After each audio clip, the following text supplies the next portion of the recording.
waktu yang lebih belakang lagi, tahun-tahun 2000, 2001 dan sampai sekitar 2005, di masa-masa yang saya sempat singgung mengenai legacy dari Gus Dur sebagai presiden, dan saya mau sebut lagi peristiwa lain yang juga penting di masa-masa itu, yaitu resolusi konflik di Aceh.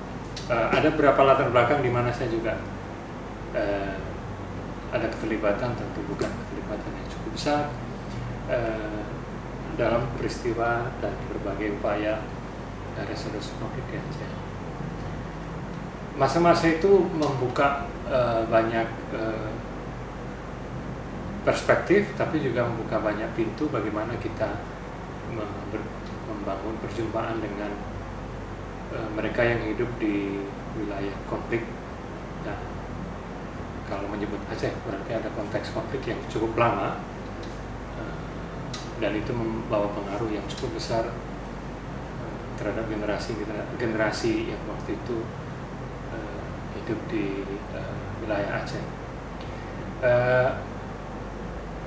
Kalau kita menyebut penyintas di sana, ada beberapa wujud sebetulnya. Saya tidak bisa bilang kategori, tapi wujud yang pertama, masyarakat yang memang hidup di tengah-tengah konflik bersenjata.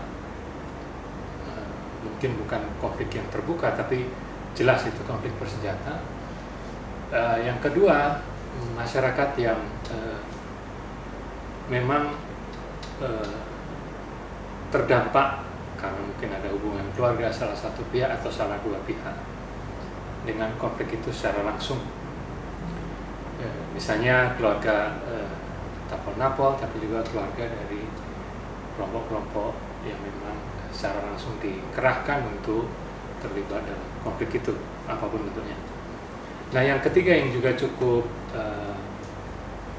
menarik adalah bahwa tokoh adat, tokoh agama yang sebetulnya peranannya cukup penting, bahkan di masa konflik cukup penting, dan mereka berusaha mencari peran-peran yang tepat di masa konflik, dan bagaimana ketika mereka membangun resolusi konflik itu mereka bisa tetap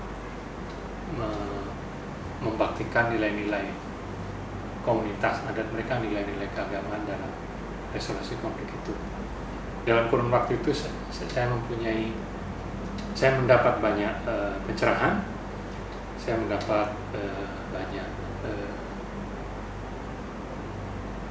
tambahan pengalaman, tapi juga energi bagaimana mereka berusaha mengupayakan resolusi konflik itu. Jadi ada yang saya sebut sebagai penyintas, yang peranan mereka itu sangat besar ketika konflik, lalu pasca atau ketika dan pasca amnesti umum Agustus 2005, dan masa otonomi khusus Aceh pasca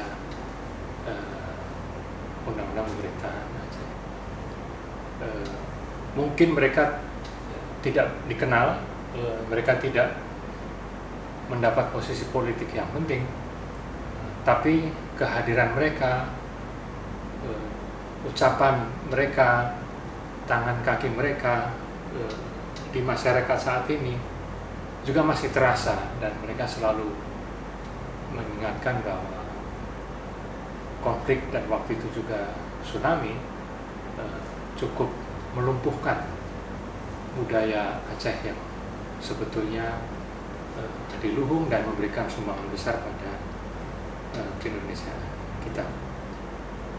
Kita masih mempunyai pekerjaan rumah besar untuk selalu berkomunikasi dengan para penyintas itu, dan bagaimana mereka membangun peran mereka di waktu-waktu yang terkini.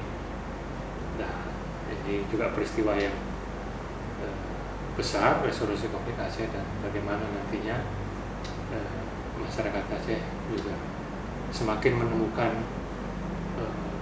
rasa kebersamaan mereka dalam rumah kebangsaan Indonesia ini.